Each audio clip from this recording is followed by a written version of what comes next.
Hi there, everyone. Welcome to another exciting edition of Jamaica Magazine. I'm your host, Adrian Atkinson.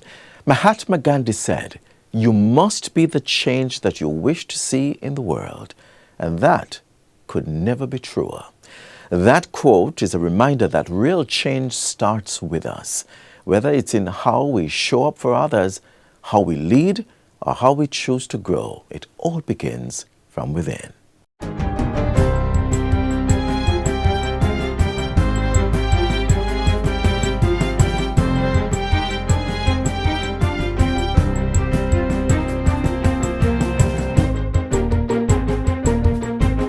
Good day, I'm Lisa Rowan. This is your JIS News for Wednesday, April 23, 2025. Prime Minister Dr. Andrew Holness says deliberate steps are being taken to minimize displacement and disruption of residents and farmers as the government moves to build out the Raintree commercial complex off Mandela Highway. Dr. Holness says the Urban Development Corporation has engaged the Social Development Commission to conduct baseline economic surveys of nearby communities, particularly the Caymanas Village and Ferry, which is home to almost 230 residents. Notably, 27 farmers who were cultivating lands here have been identified, consulted, and offered relocation to nearby zoned agricultural plots under a new licensing arrangement. That is what people-centered development looks like. Building with people in mind. We are moving into a new era of master planned development in Jamaica.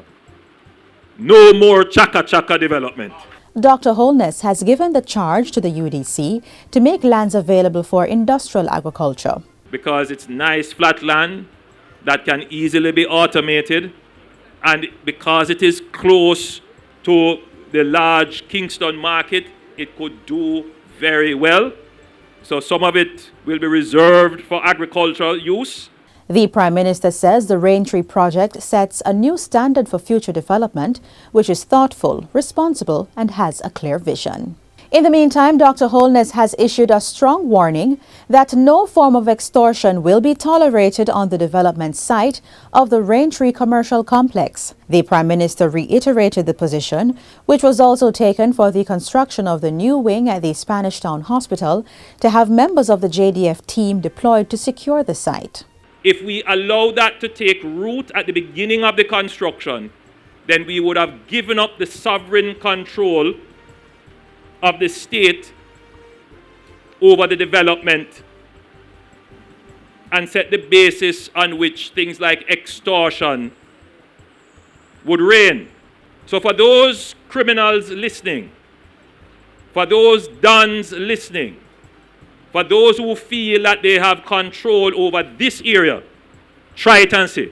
Investments to the tune of $4.5 billion are being carried out through the Rural Economic Development Initiative REDI II program to drive sustainable growth across the agriculture and tourism sectors. The projects will increase cold storage capacity in St. Thomas and Clarendon, with ground also broken for a facility in Manchester. It will also facilitate over $1 billion in greenhouse clusters at 22 sites across the country. We've already engage the farmers, farming groups. We've come up with the designs. We are, I would say to you, within the next 12 months, those are going to be on the ground. And that will be a big push in targeting our food import bill, enabling these farmers to get better access to the markets, the hotel markets in particular, and export markets. REDI II is being implemented by the Jamaica Social Investment Fund and financed by the World Bank through a loan agreement with the Government of Jamaica. The Managing Director of JSIF gave a review of the projects during a recent JIS think tank. He informed that REDI II was also supporting small businesses involved in community-based tourism. We're working with TPDCO in this regard to see how we can get them properly licensed with all the safety, all the equipment, all the certifications that you would expect of a world-class facility. They also will get support in marketing their product on social media sites, and so we brought in consultants to help them to look at the product, analyze the product, and see how the best way to market it. The investments, slated for rollout over the next 2 years, are designed to create long-term economic opportunities, reduce poverty, and enhance livelihoods, particularly in rural communities across Jamaica.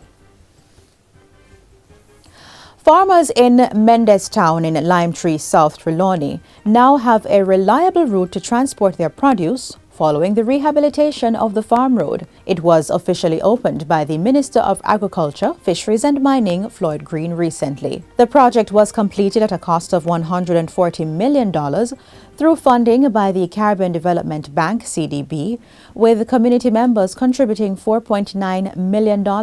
It was managed by the Jamaica Social Investment Fund, JSIF. We are very happy today because it signals additional support to our farmers here in South Trelawney. And one of the things that we have been really focused on is how can we continue to support our farmers in South Trelawney. We have worked together in partnership, Ministry of Agriculture, Parish Council, various community groups, with an institution like JSIF that is serious about rural development. And directly over 185 residents will benefit from this road. And you know the beauty? 90% of the residents are farmers. The primarily yellow yam producing farmers also received road maintenance training and toolkits containing rakes, shovels, wheelbarrows, gloves and garbage bags to help preserve the upgraded roadway. Community leader and farmer Ione Stewart Sams expressed heartfelt thanks. I am grateful, I am overwhelmed, I am enthused about what has happened today. And I just want to say thanks to everybody. Looking ahead, Minister Green announced that additional road projects were planned for South and Northern Trelawney, including upgrades to the Woodhead and Durham roads. The Linstead Hospital in St. Catherine has received a donation of $2.6 million to support the purchase of medical equipment for its pediatric ward, which will open later this year. The gift is courtesy of the University of the West Indies Medicine and Dentistry class of 2027. Among the items being purchased are 1 ECG machine, 2 patient monitors, 4 infusion pumps, and accessories. Senior Medical Officer at Linstead Hospital, Dr. Trevor Bygrave, says 18 to 20% of the patients seen monthly are children 11 years and under. He asserts that the donation will play a crucial role in service delivery through the pediatric ward. And finally, a series of activities are being held this week to build awareness about intellectual property rights, covering music and its supporting industries. The events are being organized by the Jamaica Intellectual Property Office, JIPO, and the week is being observed under the global theme, IP and Music, Feel the Beat of IP.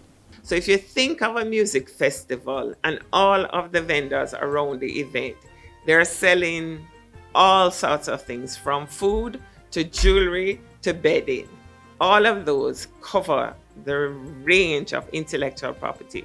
The executive director of JIPO, Lily Claire Bellamy, was speaking at a JIS think tank. She is inviting creators, entrepreneurs, students, and the wider public to take part in the activities and explore the many facets of intellectual property.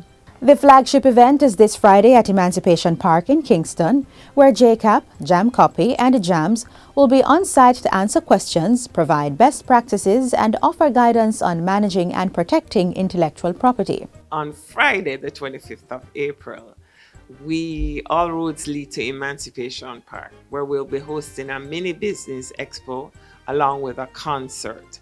The mini business expo will begin at 10 in the morning, and the concert will start at 6 p.m. in the evening. And it will go until 10 p.m. and we have some exciting acts that are going to be performing. The week will conclude on Sunday, April 27, with a Thanksgiving church service at Fellowship Tabernacle Church in Kingston. Special supplements will also be published in the 2 major newspapers on April 27 and May 4. And that's it for JIS News Today. I'm Lisa Rowe. Thanks for watching.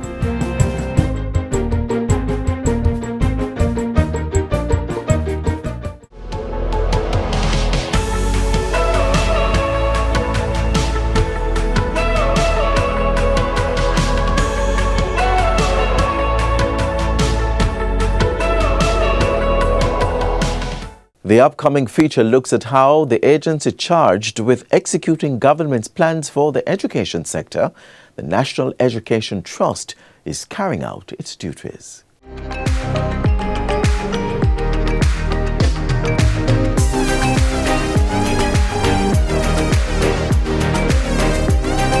In classrooms across Jamaica, the National Education Trust, NET, is transforming lives, ensuring that every child has the opportunity to thrive. But what exactly is NET, and how does it support the future of our children? The National Education Trust is a registered charitable organization in Jamaica. What it is that we do is that we mobilize resources for the education sector from early childhood all the way to tertiary. And in essence, what we do is we work to fill the gaps. The agency serves as the key body for executing government's strategic goals in the education sector. It focuses on enhancing national capacity for education infrastructure development, planning and managing construction and maintenance projects, and providing a credible framework for coordination of philanthropic efforts. NET manages projects from end to end, ensuring integrity, transparency, and accountability. Whether it's building a resource center, upgrading facilities, or managing scholarships. So if someone, for example, wants to do a project locally here, whether they are local or they're from overseas, and they need someone to stand in the gap to manage that project end to end, NET provides those services to ensure that there is integrity, there is transparency, there's accountability for maximum impact of those projects and initiatives. Through scholarships and grants, NET ensures that every donation directly benefits the students who need it most, addressing both immediate needs and long-term educational goals. We always do a needs assessment of whatever school it is that they want to support. We go in, we do the needs assessment to identify the needs on the ground so that whatever interventions are being proposed align with the current needs of the school. And we have that overarching picture also of what is needed in the school in the near term and in the long term so that the interventions can be coordinated. So we're not wasting resources and we're coordinating efforts among different agencies and different entities. So there's a collaborative, strategic effort for maximum impact to ensure that our children have what they need to be able to fulfill their potential. But NET's work is far from over. They need your help to support the 245 underperforming schools identified across Jamaica to elevate literacy and numeracy for every child. We start with the basic need because if the children are hungry, they will not learn.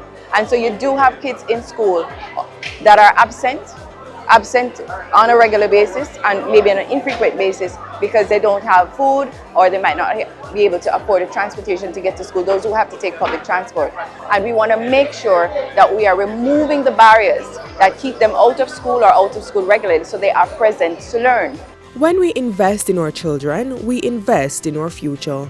So get in touch with us at the National Education Trust and let us see how together we can work to help our children to elevate their level of learning and their performance.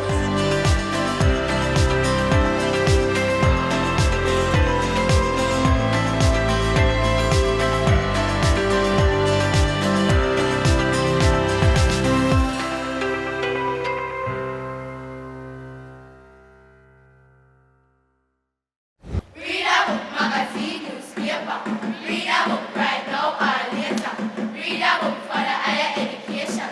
Read a book, oh what a sensation. Read a book, magazine, newspaper. Read a book right now or later. Read a book for the higher education. Read a book, oh what a sensation. Read a book. Jamaica is a small island with a global impact, whether we want to believe it or not. Our music and dance have shaped our cultural presence in the world and will continue to do so with all the emerging creative individuals. This next feature explores Jamaica's arts and culture through music and dance. Chick, chick, chick. The Lady G's, the Lady Saws. Road is in court now, boys. Scratch Perry and King Tubby, what they did, and that is influencing modern music production today. The torso is tilted forward, the arms are going up and down. The original sound system owners Tom the Great Sebastian, Thomas Wong. If you look at stuff like, Asata Masagana, people love the song and love the rhythm. This is a story about Jamaica. Well, more so, its unique soundtrack and exceptional tunes. A story about the beats that keep the feet, hips, arms, hearts, and souls of Jamaicans moving.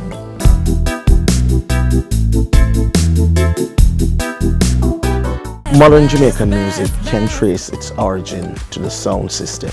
Now, the sound system can trace its roots to Tom Wong, the man who had the sound system called Tom the Great Sebastian.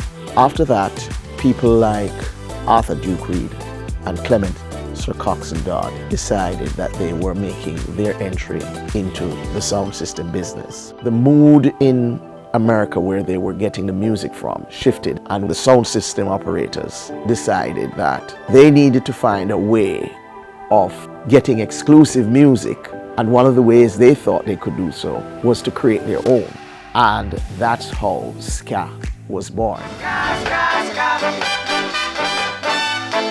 The anthem for that period, for me, would be Derek Morgan's Forward March. Together be brothers and sisters, we're independent. 1962 on the 6th of August, when them was going to have this celebration of Jamaica independent, I was the one on a truck back, and I sing Forward March on that. There was a close relationship between music and dance. So in ska, the torso is tilted forward. Now there was the options of the arm going up and down, side to side, forward and back. But the overall shape of the movement was very low. By 1966, ska had made way for rocksteady. Land of the black, gold, and green. I guess the musicians decided that they want to slow it down a little bit, that people can more relax, in the dancing and thing. So here comes the rocksteady moment. It was definitely a less exuberant type of music. And some people say that that is reflective of the fact that people were coming to terms with what the Independence Project meant, and they were not as confident as they were a few years before. No, no, no.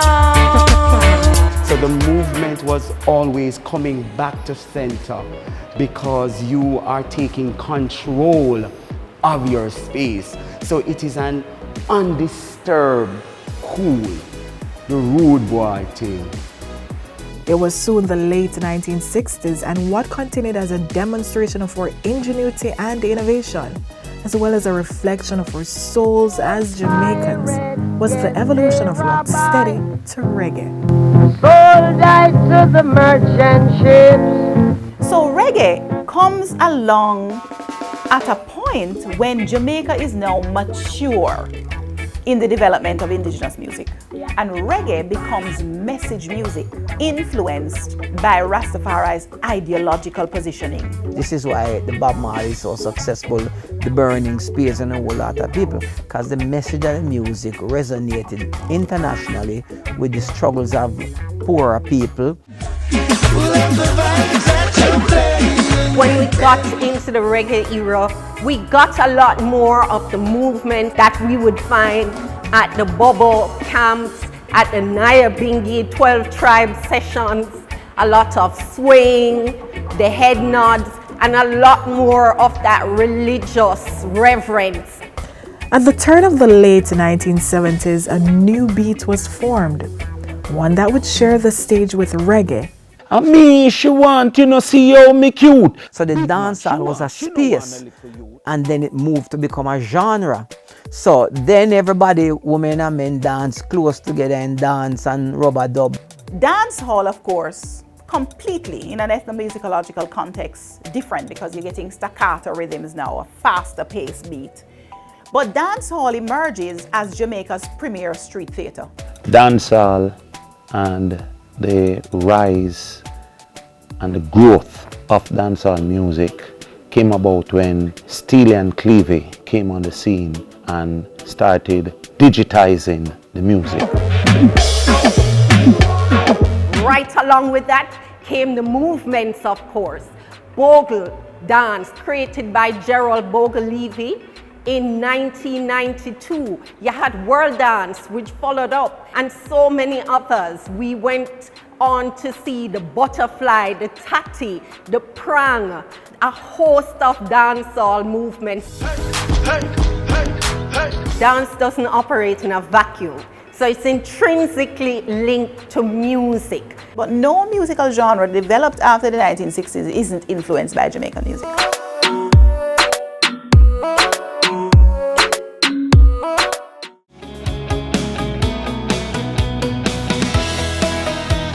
Embrace your rhythm and keep dancing through life. Don't lose your groove. Life challenges can slow you down, but remember to find your rhythm. Keep moving, keep grooving. Find your groove and never lose it.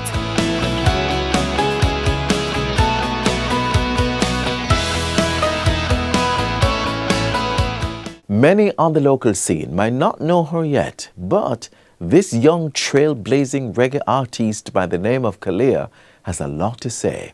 Let's join her in Hit Me with Music. I didn't come in this for money. If I did, I would have released my first song and left. Yeah, I got your pain. I go hard. I've been through the rain.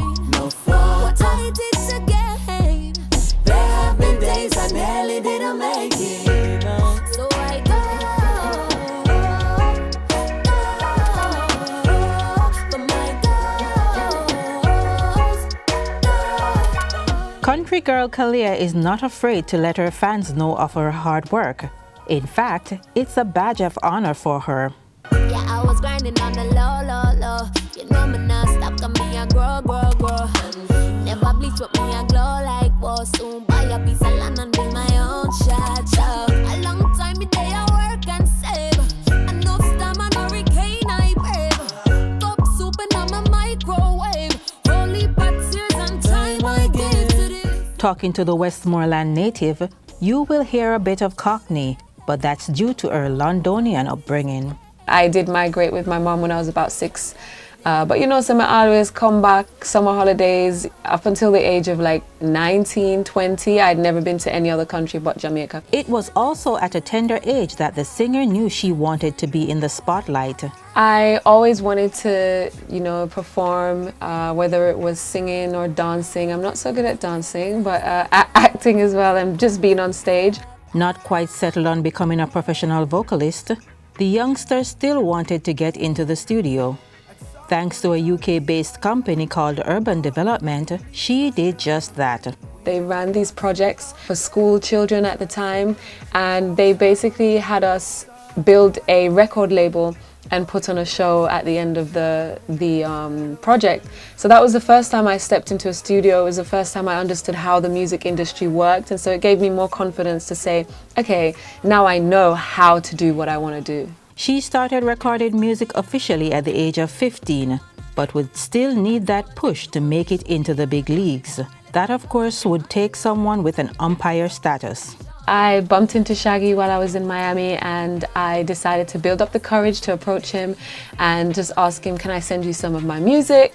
And he gave me an email address. I really thought it was fake, but it was a real address, and he listened to the music and sent me the contact for Tony Kelly. Record producer Tony Kelly has been grooming the young artist ever since.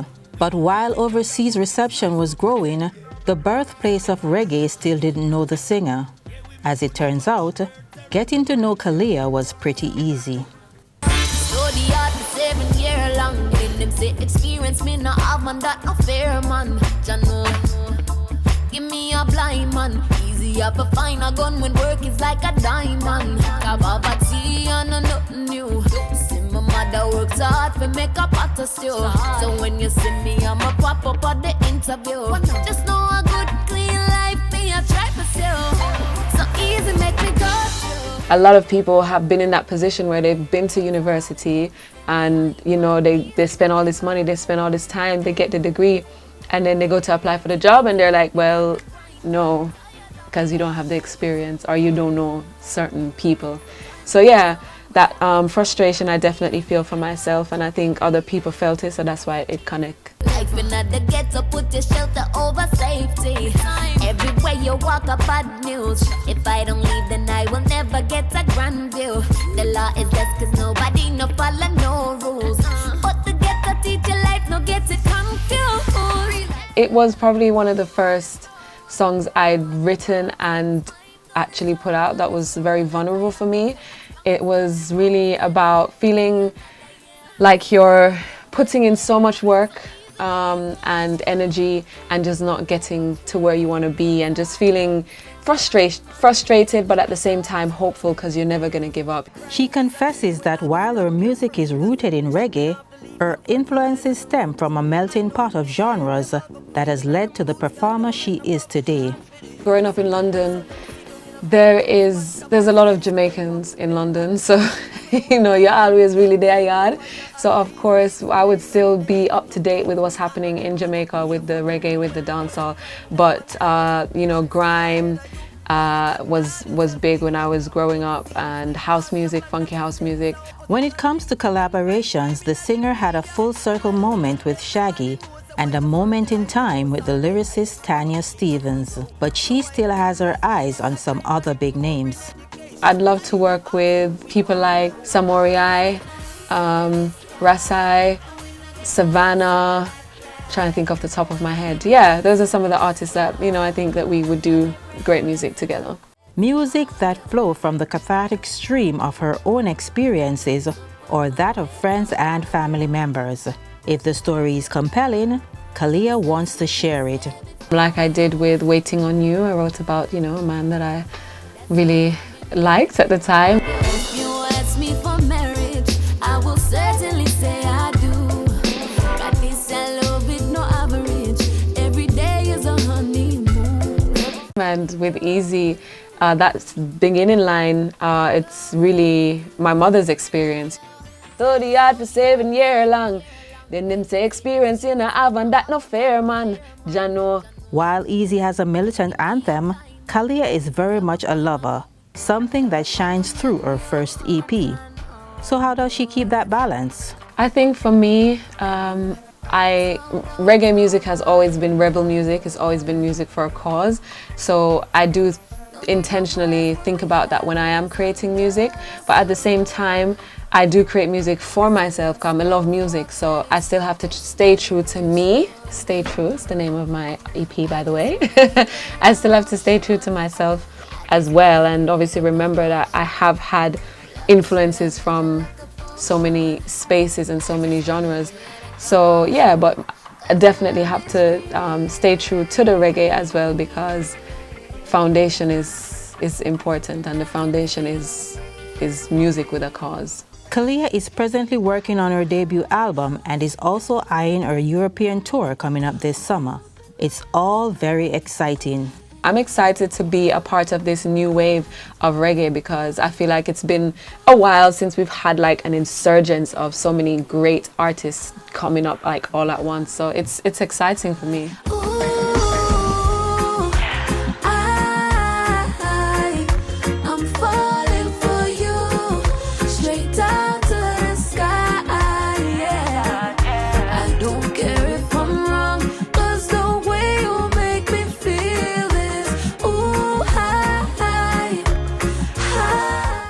We're at the end of today's show, but be sure to join us again tomorrow for another lineup geared towards providing you with information on the government's policies and initiatives for building a better Jamaica. You may visit our website, gis.gov.jm, to rewatch this show or to catch up on the others we have on the site. I'm Adrian Atkinson, telling you thanks for watching, and from our production team here at the GIS, walk good. This has been a production of the Jamaica Information Service, the voice of Jamaica.